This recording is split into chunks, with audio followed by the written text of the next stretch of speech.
दोस्तों नमस्कार। आज की कथा है मथुरा में जन्माष्टमी किस प्रकार मनाई जाती है। भारतवर्ष में श्री कृष्ण जन्माष्टमी एक अत्यंत महत्वपूर्ण और उल्लासपूर्ण पर्व है, परंतु जब बात मथुरा की आती है तो यह पर्व केवल एक धार्मिक आयोजन नहीं रह जाता, बल्कि एक जीवंत सांस्कृतिक, आध्यात्मिक और भावनात्मक उत्सव बन जाता है।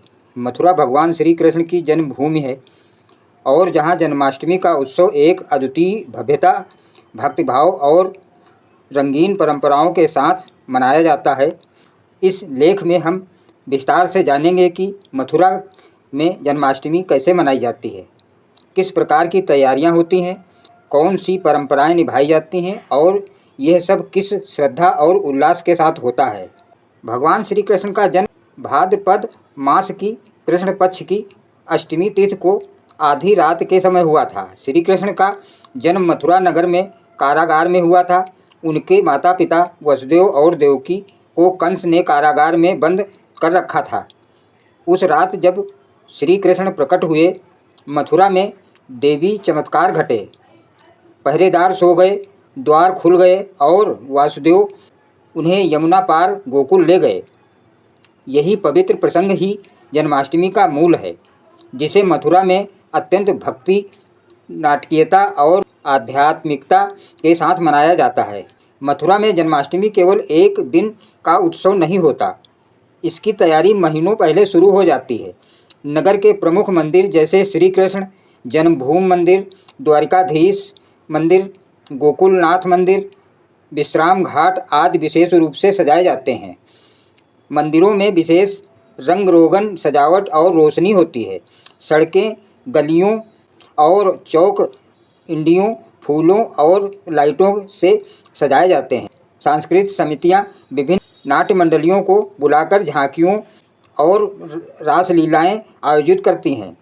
बाजारों में भी जन्माष्टमी के प्रसंग से जुड़ी मूर्तियां, पोशाकें, बांसुरी, मुकुट और झूले बिकते हैं। मथुरा का श्री कृष्ण जन्मभूमि मंदिर इस पर्व का केंद्र बिंदु होता है। माना जाता है कि यह स्थान है जहां श्री कृष्ण ने जन्म लिया था। यहाँ जन्माष्टमी पर लाखों श्रद्धालु एकत्र होते हैं। मंदिर की विशेषताएं: झूलन उत्सव, पूरे सप्ताह भगवान को रत्न जड़ित झूलों में झुलाया जाता है। संकीर्तन और भजन संध्या, हर शाम मंदिर परिसर में भक्ति गीतों और कीर्तन की रस वर्षा होती है। अभिषेक, श्री कृष्ण की प्रतिमा का पंचामृत, दही, दूध, शहद, घी और गंगा जल से विशेष स्नान कराया जाता है। मध्य रात्रि जन्माभिषेक, ठीक रात के 12 बजे श्री कृष्ण जन्माभिषेक होता है। शंख, घंटा और नगाड़ों के साथ माहौल गूंज उठता है। दर्शन और प्रसाद, लाखों भक्त इस समय दर्शन के लिए पंक्तियों में खड़े रहते हैं। उन्हें पंचामृत, माखन, मिश्री और तुलसी युक्त प्रसाद वितरित किया जाता है। मथुरा के हर मोहल्ले, हर चौराहे पर झांकियां सजाई जाती हैं। ये झांकियां श्री कृष्ण के जीवन के विभिन्न प्रसंगों को दर्शाती हैं, जैसे कंसवध, गोवर्धन लीला, कालिया नाग मर्दन, गोपियों के संग रास, माखन चोरी। कई स्थानों पर नाट्य रूपांतरण भी होता है। बच्चे और युवक श्री कृष्ण, राधा, बलराम, यशोदा आदि का रूप धर कर रासलीला करते हैं। विशेषकर रासलीला मैदान, घंटाघर, विश्राम घाट जैसे स्थानों पर हजारों की भीड़ इन झांकियों को देखने आती है।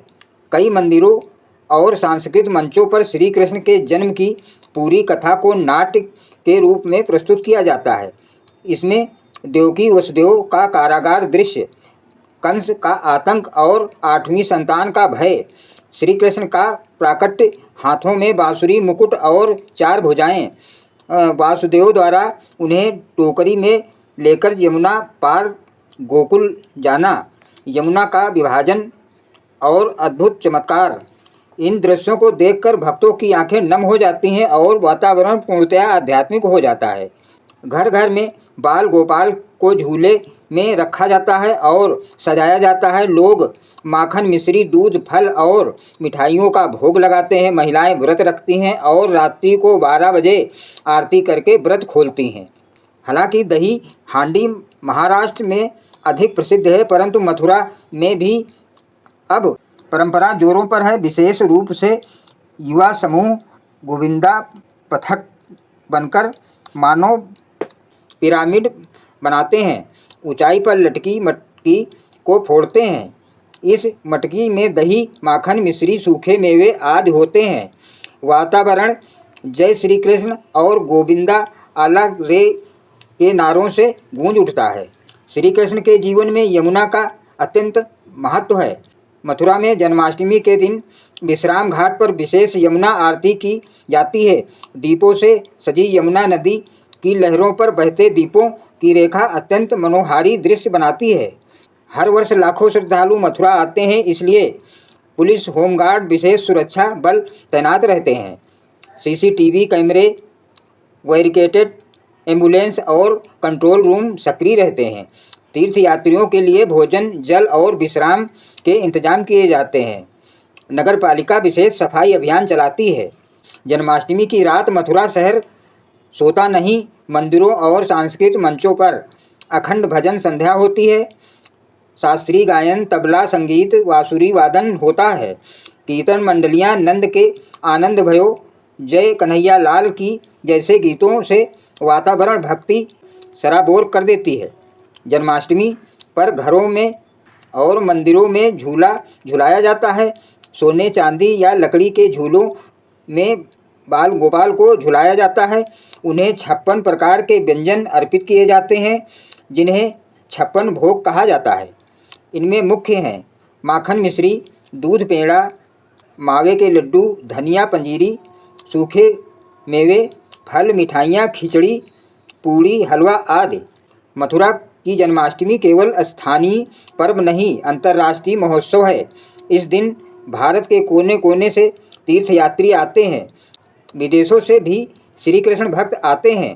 विदेशी भक्त पारंपरिक वेशभूषा में मृदंग और करताल के साथ हरि नाम संकीर्तन करते हैं। वे नगर परिक्रमा करते हैं। कई श्रद्धालु जन्माष्टमी के पर्व पर 84 कोस परिक्रमा पर भी निकलते हैं, जिसमें मथुरा, वृंदावन, गोकुल, नंदगांव, परसाना, गोवर्धन आदि शामिल होते हैं। जन्माष्टमी पर लोग विशेष रूप से निम्न मंदिरों के दर्शन करते हैं: श्री कृष्ण जन्मभूमि मंदिर, द्वारिकाधीश मंदिर, यमेश्वर महादेव मंदिर, राधा कृष्ण मंदिर, जन्मपट्टी गीता मंदिर। इस अवसर पर विभिन्न संत महात्मा कथावाचक श्री कृष्ण के जन्म की महिमा का वर्णन करते हैं। श्रीमद्भागवत कथा, हरिवंश पुराण और गीता का पाठ किया जाता है। अंततः रात 12 बजे श्री कृष्ण जन्म के बाद आरती, दर्शन, भोग और प्रसाद वितरण के बाद भक्तों के मुख से एक ही उद्घोष होता है: नंद के आनंद भयो, जय कन्हैया लाल की, बोलो श्री वृंदावन बिहारी लाल की जय।